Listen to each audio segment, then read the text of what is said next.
Ah, yes. The Menendez brothers. You know, money can buy you a lot of things. Can buy you a new car, can buy you a nice house, can buy you a ticket to Princeton where you can be taught by the best teachers and lecturers money can buy. But apparently, one thing money can't buy you is brains and common sense. Cause holy shit! I was watching that show, Monster, the Menendez Brothers, on Netflix, and they should have just called that movie The Dumbass Brothers because, damn, man, you commit what is ostensibly a perfect crime, not perfect because you botched almost every detail in the lead up to it and after it, but perfect in the sense that you got away with it. You committed a heinous crime and got away with it, and then proceeded to fuck up everything. Like, so I'll get to the biggest fuck up they did, but damn, it starts early in this. So they need to get some, let's call them, I'd normally say hand cannons, but that's normally for the handheld, the ones you can do one hand. So what do I call the more longer variant? Let's just say, let's call them, okay, they go to a store to get a couple pump actions. Let's say that.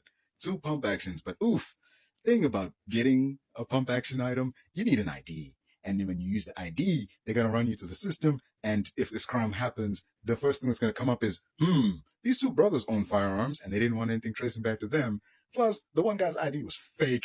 So, damn, they couldn't use that because they'll verify that shit. So they had to go way out into the sticks to source some pump actions that would, they could just buy with cash and they just had to flash the ID. They didn't have to get it scanned or anything. So, okay, sure. Very concerning that there's places that don't need to seriously look at your ID in order for you to get some hand cannons, but okay, whatever. That's okay.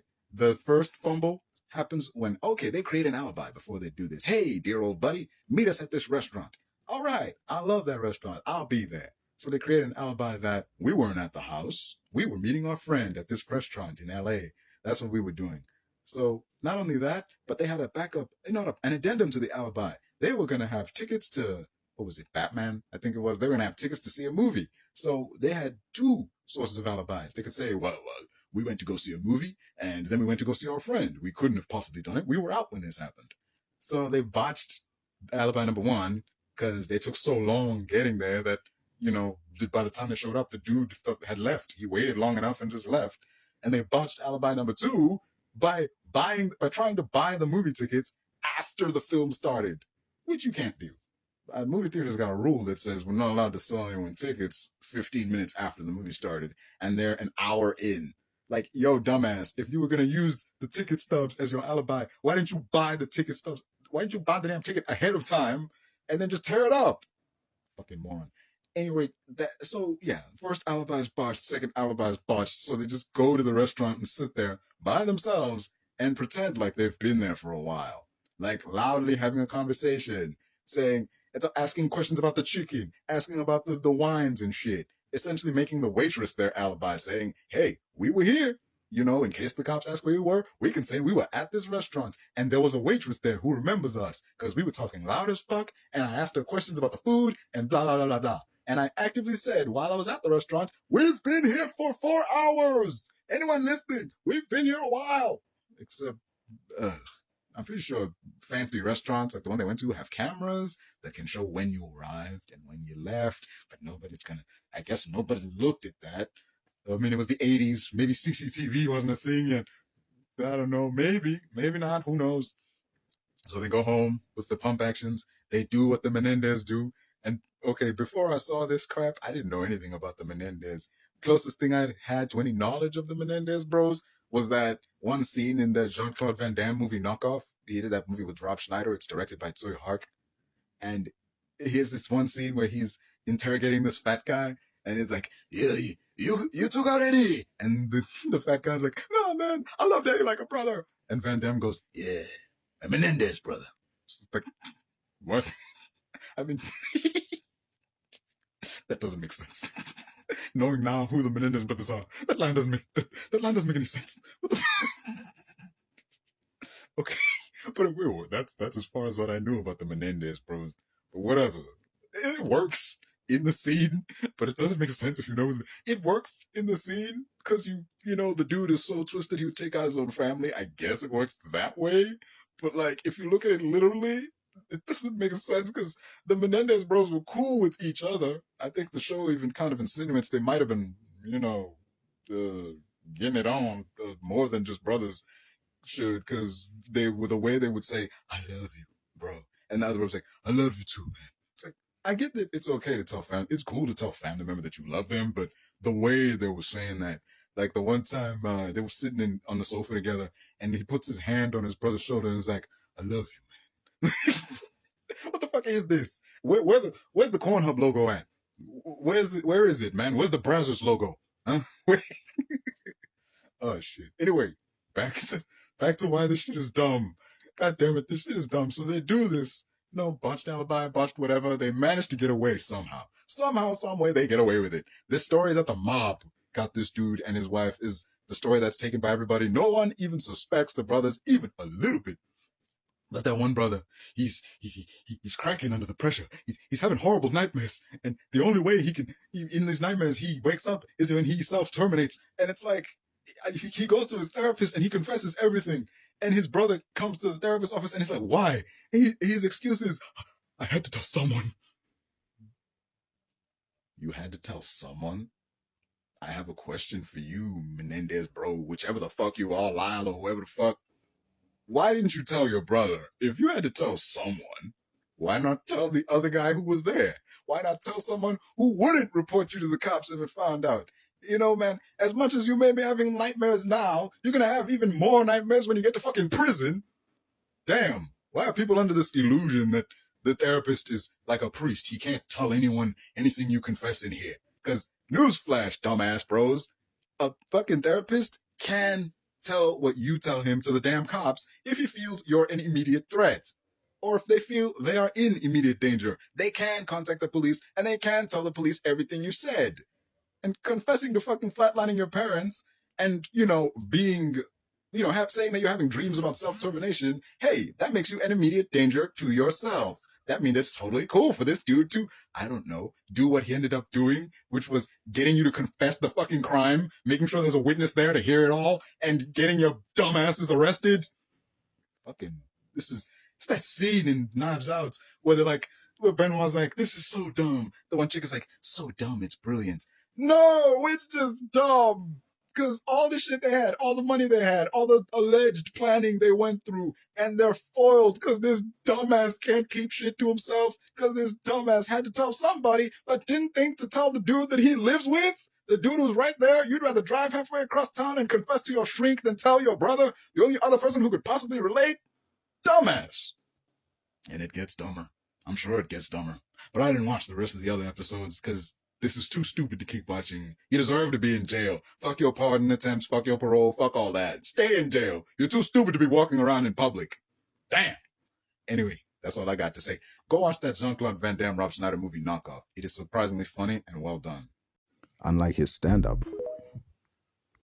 As anger-inducing as it is, if I get this pissed off watching episode 1, it's gonna piss me off to no end watching the rest of it. Fuck this show. But, yes. See, last time I did one of these, I made a video about the Menendez brothers. Except I mostly talked trash about one brother. I forgot about the other brother. I didn't forget so much, but the other brother was just so dumb that it kind of made the other dude, Lyle and Erik, I don't know who's who.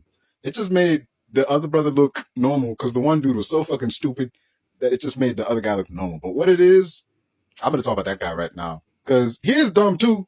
Not as dumb, but still dumb. So, yeah, why is this guy dumb? He's the most sensible one. If this is good cop and bad cop or Beavis and Blockhead, then he's clearly Beavis, not Blockhead. But, yeah, but just because you're the Beavis of this duo, you're still Beavis, man. That's still... Anyway, why is this man Beavis? Because he's the guy who fucks up the alibi.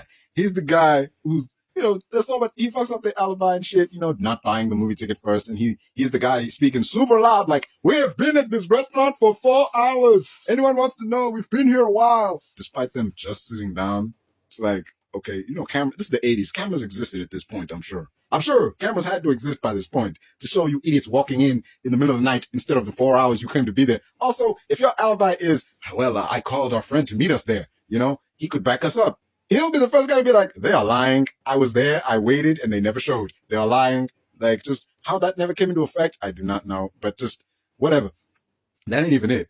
I fully believe that had his mother not treated him the way she did in that one dinner scene, she would have survived. She wouldn't have been even, it would have just been a case of we need to flatline our dads, not our dad and mother. If she hadn't done what she did to him in that dinner scene, she might have made it. Because, so give me some context. What happened at that dinner scene is he wanted to marry this chick that he was seeing. He was like, I want to marry her, and they're like, nah, you're in your 20s, you're too young, blah, blah, blah, blah, blah. And he's like, you can't tell me that. You guys did the same thing. Dad is like, she is not from a good family. Javier Bardem is the dad. I'm not dissing Javier Bardem. He's a great actor, but this seems like she is not from a good family. Like, we're trying to protect you. And he's like, the dude, like the Menendez bro, calls his mother a hypocrite. And hypocrites, when you do this, and she rips, like straight up rips a freaking toupee off this dude's head. And I'm just thinking, damn. That was the intended response, for you to see us rip that damn toupee off his head, and for everyone to be like, whoo, damn. Because when you see that exposed head, and you see him like, and he's just frozen, because it's like, okay, I know, this is played for shock value. I know it's supposed to be a dramatic moment, but it's kind of funny. Like, she rips that shit off, and he's like, and then he just freezes.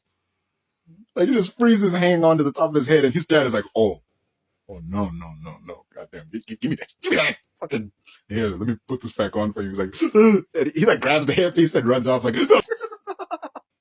it's so dramatic with it too. He like runs off to his room, and his brother's sitting on the other end of the table, like, the whole time, dude is bald. He's just sitting there and just staring, and even until he gets up and runs off, his brother's just sitting there like, shit. I feel like if she hadn't done that, she would have never been in their plans. They would have orchestrated some way for her to be kept out of it. She might have survived that if she hadn't just ripped dude's wig off. Like, it wasn't a wig, it was a toupee.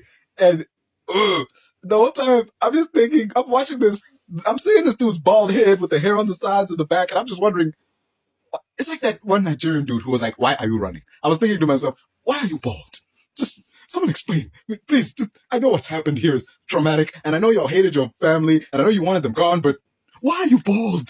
It's like, and even his brother confronts him like, what's up with this? How long have you been wearing that toupee? It's like, he's been wearing it for a while. Like, that's cool to know, but like, why? And it's like, his dad made him get the hairpiece in. But why? He's like, so do they like, his brother asked him, so do they like screw it in? He's like, no, they like go into like the scalp and they hook it in place. That's informative, but why? Why are you bald? Why are you wearing that toupee? Is this a personal choice? Like, yeah, his dad made him do it. But why though? Why are you bald? I was asking that for like 10 straight minutes and this damn show gave no answers. It did not give any attempts to explain why this man is fucking bald. The whole time I'm sitting wondering, why are you bald? I know why you flatlined your parents. I know why your idiot brother went to go see a psychiatrist. I know all that. One thing I would like an answer to is, why are you bald? Why do you have a toupee? Why? Someone please explain this. God damn it. Even until the very end, I was just, still, the one mystery box question that remained unanswered. Why is this man bald? Why are you wearing that damn toupee, man? What is going on here? Like, really, they never explain. I'm sure there's an explanation later in this series, or an explanation in some book or a documentary, but I'm not watching that. This is too dumb on too many levels. I refuse to watch the rest of this show. That's a good ending. I don't think I can summarize any further how dumb this is. Because you thought the toupee was dumb. If you thought the brother confessing his crime to a shrink was dumb, oh, it gets dumber. Don't you worry. After confessing to the shrink, he calls his brother, and then the brother comes down to the shrink's office, and he's like, so you think he's going to rush over there? He knows that this brother's been talking. He's going to rush over there and say, bro, get in the car. Let's get out of here. We are going to Mexico. This fool that, we've been exposed. Let's run. Let's just make a run for it. But no, he shows up and he's like, what's going on here? And the therapist is like, he told me everything. He's like, well, what do you mean everything? What's everything? His brother's like, bro, I told him everything. It's like, well, what do you all mean everything? You keep saying you told him everything. What's everything, huh? What does that mean? What y'all mean everything? Like, I know this character's been presented like a frat bro, but he ain't been presented like no dumb frat bro. Like, what the fuck? Clearly they made he knows you flatlined your parents. Why you keep going? Yeah, what do you mean everything? What's that supposed to mean? I don't know what he's talking about. What are y'all saying? And he's armed with a Snickers bar. He's got a Snickers bar in his pocket, and he's like, he's like stroking at it for some reason, and they think he's got a hand cannon on him. And they're like, what's that in your? Could you please take your hand out of your pocket? Like, oh, why is that? Huh? Why do you want me to take my hand out of my pocket? Huh? And his brother like stands up, and is like, no, please, man, no, don't do it. And then he pulls it out like, it's a Snickers bar. I love how he yells, it's a Snickers bar, like they're supposed to know that shit. You know what? It should have been a fucking hand cannon. At least this shit would make sense. Pop this fool, pop this other fool, go home. No one knows you're there, but fucking, oh wait, yeah. There was that one chick who saw him, so like, who saw him go in. There might have been, you know, if she wasn't there, you could have got away with flatlining twice. And then soak up whatever fucking millions that were in his insurance or that he was such an inheritor. What the fuck ever. I mean, fuck, man. This dumbass show. With these two dumbasses who somehow got away with flatlining their parents, but weren't smart enough to fucking avoid giving themselves up. Damn. I don't know if this is accurate to what happened or the artist is taking liberties or what the fuck ever. Clearly they did, because I'm pretty sure the real Menendez brothers weren't, you know, insinuating that they wanted to fuck one another. But who knows, man? I don't care. And I'll never know. I know that much. I'm not going to watch any more of this trash. You shouldn't watch it neither. There's plenty of other things to watch on Netflix. Have a good day anyway.